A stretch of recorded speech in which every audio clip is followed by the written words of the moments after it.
चाहता हूं क्योंकि आपके लखनऊ का ट्रैफिक बहुत है? तो आपके लखनऊ का ट्रैफिक था इसलिए लेट पहुंचा। दूसरी बात, आज जिस कार्य के लिए आप लोगों को कष्ट दिया गया है वो एक महत्वपूर्ण विषय है। हम 100 करोड़ सनातनियों का विषय है, हम सभी सनातनियों की आस्था का विषय है, हमारी आने वाली पीढ़ी की सुरक्षा का विषय है। ये विषय एक ऐसा है जिस पे बात किए बगैर हम लोग रह नहीं सकते। आप जानते हैं कि कुछ समय पूर्व आप सबने ये न्यूज चलाई थी, बालाजी के मंदिर के प्रसाद में मिलावट हुई। कितने करोड़ लोगों की आस्था का प्रतीक है तिरुपति बालाजी का मंदिर, जिसमें पशुओं की चर्बी हम लोगों को खिलाई गई। दूसरा, उन पूजा स्थलों में जहां हमारे देवी देवता निवास करते हैं, उन पूजा स्थलों में वो लोग भी कार्य कर रहे हैं जिनकी कोई आस्था देवी देवताओं में नहीं है। अब प्रश्न यह है कि जिनकी आस्था नहीं है, जो मानते नहीं है उन देवी देवताओं को, वो उन देवी देवताओं की पवित्रता का, पूजा का, अनुष्ठान का कैसे ध्यान रख सकते हैं? एक एक मंदिर में अन्य अन्य धर्म को मानने वाले लोगों की व्यवस्था की गई, इवन चेयरमैन भी बनाया गया उन लोगों को। इन सब बातों को ध्यान में रखते हुए हमने और संत समाज ने एक निर्णय लिया है कि हम सभी संत समाज एकत्रित होकर दिल्ली में 16 तारीख को धर्म संसद करेंगे। सनातन धर्म संसद होगी और उसमें हम लोग एक आशा करते हैं और एक मांग करते हैं सरकार से, जिसका ड्राफ्ट भी हम तैयार करवा रहे हैं। ऑलमोस्ट वो ड्राफ्ट तैयार हो चुका है और सनातन धर्म संसद में ही उस ड्राफ्ट को बताया जाएगा कि हमें भी सनातन बोर्ड का निर्माण चाहिए। होना तो यही चाहिए था कि आजादी के बाद 1947 में ही या 1954 में जब वक्फ बोर्ड बना, उसी समय सनातन बोर्ड का गठन हो जाना चाहिए था, तभी ये कंट्री सेकुलर कंट्री मानी जाती। पर बहुसंख्यक लोगों की आस्था का ध्यान नहीं रखा गया और ये कहते हुए मंदिर अपने पास में रख लिए कि हिंदू लोग अपने मंदिरों का रख रखाव करने में सक्षम नहीं है।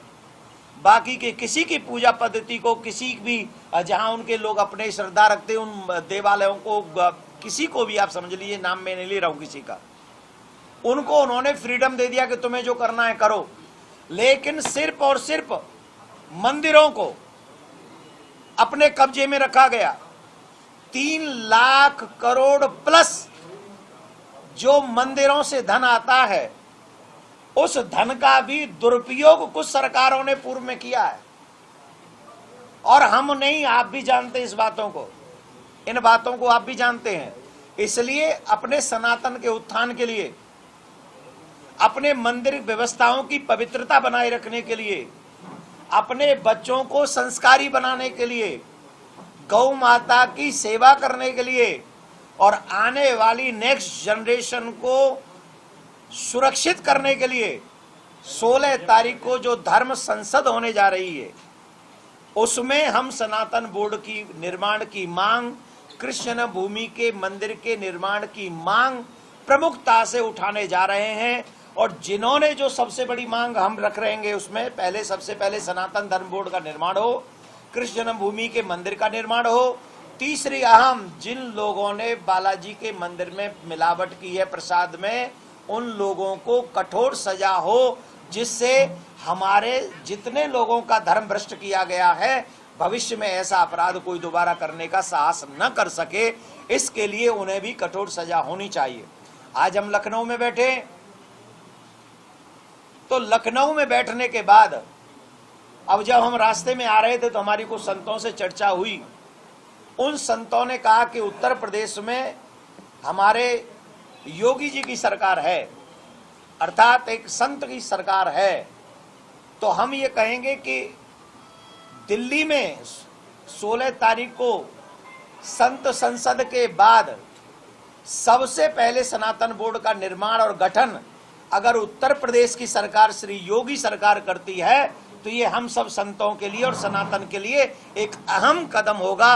और इसकी शुरुआत अगर यहाँ से हो, फिर हम दिल्ली में भी मोदी जी से अमित शाह जी से मिलकर इस विषय को और आगे बढ़ाएंगे। और 16 तारीख को सभी सनातनियों से हाथ जोड़ के प्रार्थना है, मेरे पास न धन बल है न जन बल है, मेरे पास कोई बल नहीं, मेरे पास सिर्फ सत्य का बल है और ठाकुर जी का बल है और आपका बल है।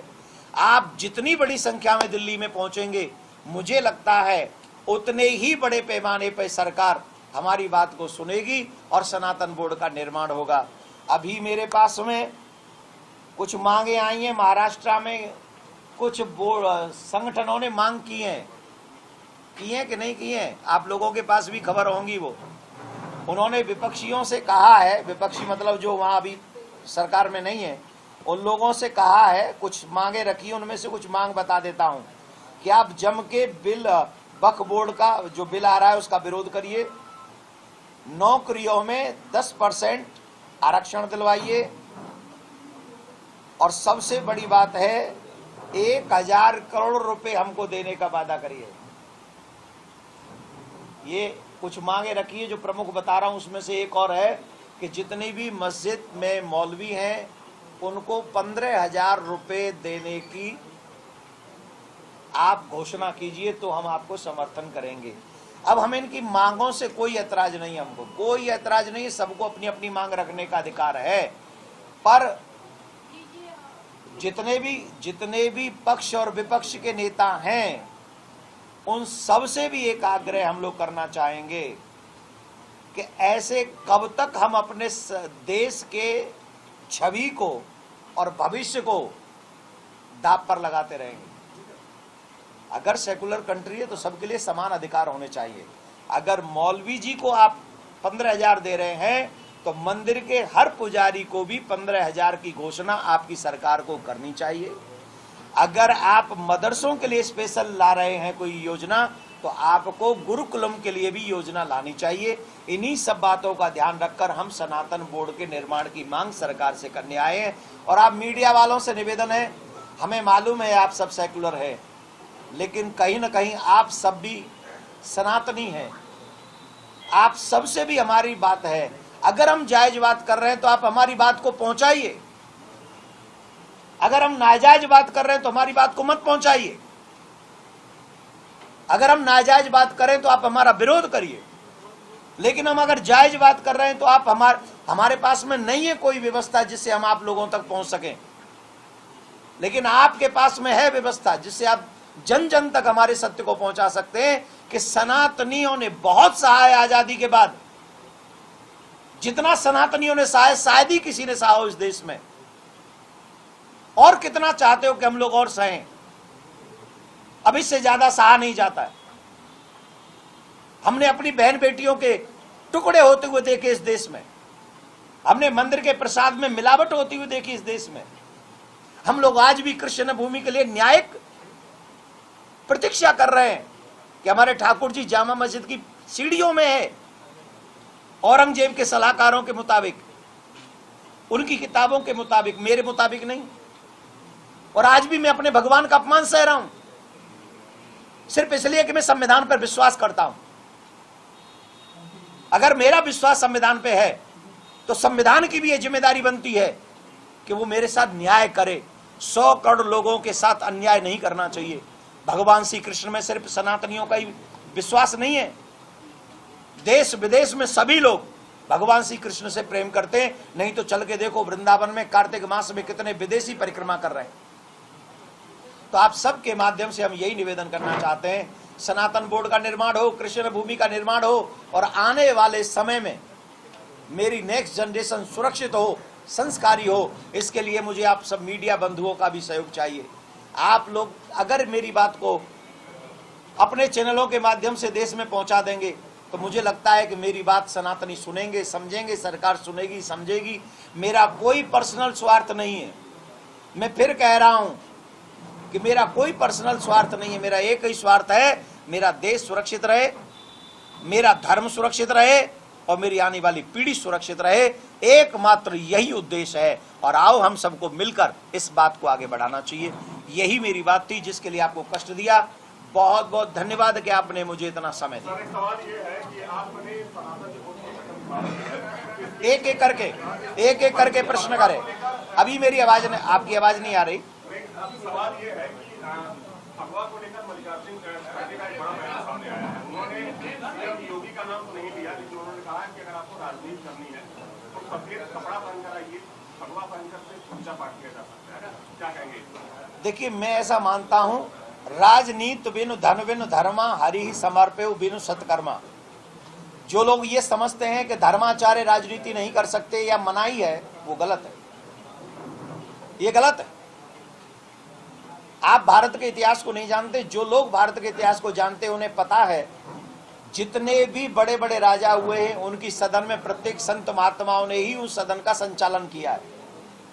और मेरी बात को आप झुठला नहीं सकते। अगर आप नहीं मानते तो रामायण पढ़िए, भारत महाभारत पढ़िए, वेद पढ़िए, पुराण पढ़िए, आपको पता चलेगा कि प्रत्येक सदन में संत महात्माओं ने ही राजाओं को दिशा निर्देशन दिया है कि आप ऐसा करिए, और वो सदन में उपस्थित रहे। जब आजादी के बाद से जब से संत महात्मा सदन में नहीं गए, उसका ही दुष्परिणाम है कि आज 75 साल बाद हमें सनातन बोर्ड मांगना पड़ रहा है। काश उसी समय सदन में धर्माचार्य होते तो आज हमें ये सनातन बोर्ड के निर्माण की मांग नहीं करनी पड़ती। महाराज, ये प्रश्न है कि जैसे तिरुपति बालाजी लड्डू के विवाद के बाद सनातन धर्म बोर्ड की बात हुई, उसमें अखाड़ा परिषद के रविंद्र पुरी, उसके बाद आपका नाम आया और फिर पवन कल्याण जो कि उप मुख्यमंत्री है आंध्र प्रदेश के। क्या जो 16 नवंबर को आप बैठक करने जा रहे हैं उसमें कोई एकीकृत कोई संस्था है जो करने जा रही है, अलग अलग ऐसा सब कुछ हो रहा है? नहीं, मेरी बात सुन लीजिए। ये सभी सनातनियों का कार्यक्रम है। सनातन न्यास फाउंडेशन इसको कर रही है और उसके हम सनातन जब नाम आ जाएगा तो इसमें सब आ गए। इसमें जिन जिन का नाम आपने लिया है, रविंद्र पुरी जी पधार रहे हैं, उसमें स्वयं पधार रहे हैं रविंद्र पुरी जी। और जिनका नाम आपने लिया है कोई वो मैं उनको जानता नहीं हूँ, कोई राजनीतिक व्यक्ति होंगे, पर्सनली मैं उनको जानता नहीं हूँ। तो मैं आप सबसे एक निवेदन कर रहा हूँ, ये जो 16 तारीख को सनातन धर्म संसद होने जा रही है, ये प्रत्येक सनातनी की जिम्मेदारी है और प्रत्येक सनातनी कर रहा है। उसे देवकी नंदन नहीं कर रहा, संत समाज नहीं कर रहा है। जितने भी लोग सनातनी सुन रहे हैं ये समझ लें वो सनातनी कर रहे हैं, कोई संत समाज नहीं कर रहा है। एक एक करके एक क्या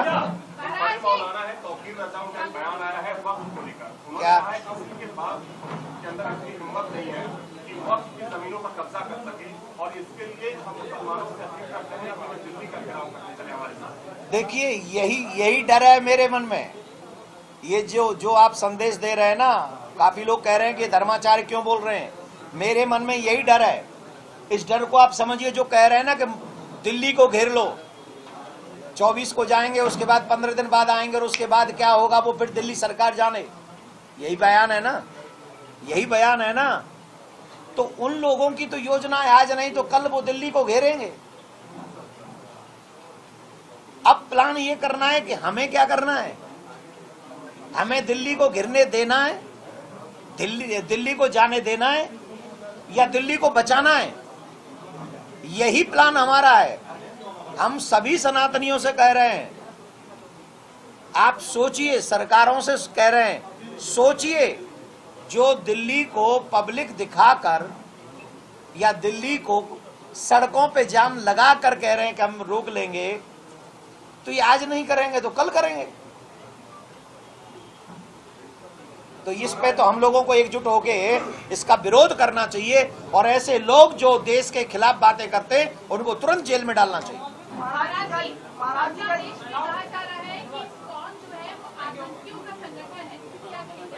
कौन कर रहा है?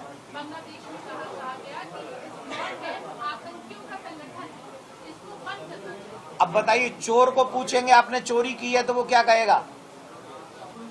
चोर को अगर हम ये कहेंगे कि तुमने चोरी की है या तो तुमने चोरी की, नहीं तो बताओ कौन चोर है, बोले उसी को चोर बता देगा जिसके घर में से वो चोरी करके लाया।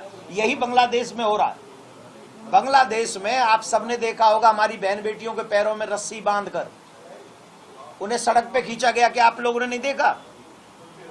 नहीं देखा आप लोगों ने? वो वीडियो नहीं देखे? आपने नहीं देखे? बहन बेटियों को तालाब में फेंक दिया गया। आप लोगों ने नहीं देखा सड़क पे बहन बेटियों को सरेआम बेइज्जत किया गया? आपने नहीं देखा मंदिर तोड़े गए? आप सबने देखा है, सबने देखा है, लेकिन आप सबने मौन धारण कर रखा है, मौन धारण कर रखा आप सबने। मौन नहीं, जो स्थिति बांग्लादेश में है, अगर आज सनातनी इकट्ठे नहीं हुए, आज सनातनियों उसका विरोध नहीं किया, हम विश्वास से कहते हैं वो दृश्य इस देश में भी उभरेंगे इन फ्यूचर। महाराज जी बांग्लादेश में ये जो एक मिनट, कुछ कह रहे हैं? इस तरह से तौकीर रजा का बयान है, क्या उसी कट्टरता के राह पे तौकीर रजा ले जाना चाह रहे हैं भारतीय मुसलमानों को यहाँ पर? मैंने आपका प्रश्न नहीं सुना, दोबारा बोलिए। महाराज ये कह रहा हूँ कि जिस तरह से बांग्लादेश में हो रहा है, हिंदुओं पे हमला हो रहा है, मंदिरों पे वहाँ पे हमला हो रहा है, तौकीर रजा का जो बयान है, क्या उसी कट्टरता की लाइन पर तौकीर रजा चलना चाहते हैं जिस तरह से उन्होंने आह्वान किया है? अब वो किस स्टाइल में चलना चाहते हैं मुझसे ज्यादा आप जानते हैं, आप सब पत्रकार हैं। अभी तो हम लोगों ने ये सुना था कि भाई 15 मिनट अभी खत्म नहीं हुए, सुना है आपने? अब तो हम सनातनियों को देखना है कि 15 मिनट में खत्म होना है कि 5 मिनट में अपने आप को सेव करना है। मैं सेव संवैधानिक शब्द का इस्तेमाल कर रहा हूं। अगर किसी ने अपनी मां का दूध पिया है तो 15 मिनट को करके दिखाए। भारत के सनातनियों को डराए नहीं। हम लोगों ने चूड़ियां नहीं पहनी अभी। हम अपनी अंतिम सांस तक अपने सनातनियों को बचाने के लिए लड़ेंगे, अंतिम सांस तक लड़ेंगे। और हमें जो डराने का काम किया जा रहा ना, धमकी दे देकर, अभी उसी का बड़ा भाई बोल रहा था मैंने छोटे भाई को रोक के रखा है। माय डियर, आप सबके माध्यम से कहता हूं, चलो आ जाओ, खोल के दिखा दो एक दिन अपने छोटे भाई को खोल के दिखा दो, भेजो हमारे सामने या हमें बुला लो कहीं। ये डराने की बात मत करिए, संवैधानिक बात करिए। और संवैधानिक बात यह है कि अगर वक्फ बोर्ड इस देश में है, हम किसी से लड़ना नहीं चाहते, हम अपने आप को मिटने नहीं देना चाहते, हम अपने आप को सुरक्षित देखना चाहते हैं आने वाली पीढ़ी को। इसी से जुड़ा एक सवाल है, अखाड़ा परिषद में कहा गया था कि भाईचारों की एंट्री को बैन किया जाएगा, लेकिन एंट्री तो हो गई। एंट्री हो गई, कैसे हो गई? हो रही है, वहाँ पे दुकानें भी लगी है। नहीं, हम तो यही चाहेंगे कि अगर अखाड़ा परिषद ने कहा है तो कुंभ को संचालित करने का काम अखाड़ा परिषद का है, तो प्रत्येक भारतीय को उस अखाड़ा परिषद की बात को मानना चाहिए और उनके बताए हुए मार्ग पर चलना चाहिए। महाराज ये सरवर चिश्ती हैं, वह भी तौकीर रजा के राह पे चलते हुए जहरीला बयान लगातार दे रहे हैं अजमेर शरीफ से, क्या कहेंगे महाराज? सियावर रामचंद्र की जय। एक सवाल यही कहेंगे, सिर्फ इतना कहेंगे,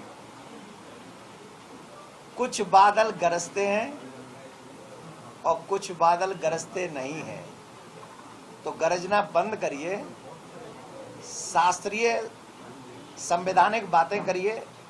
हम संवैधानिक बातें करना चाहते हैं। संविधान यह है कि आप अपना काम कीजिए और हमें अपना काम करने दीजिए, ठीक है ना? आप हमारे धर्म के आड़े मत आइए, हम आपके धर्म के आड़े नहीं आइए। हम सरकार से यही चाहते हैं कि वक्फ बोर्ड अगर है तो सनातन बोर्ड बनवाओ, जैसे राम मंदिर बनाए वैसे कृष्ण मंदिर का निर्माण करवाओ, और जिन लोगों ने प्रसाद में मिलावट की है उन दुष्टों को सजा दिलवाओ, जिससे आगे फ्यूचर में कोई ऐसा न कर सके। धन्यवाद।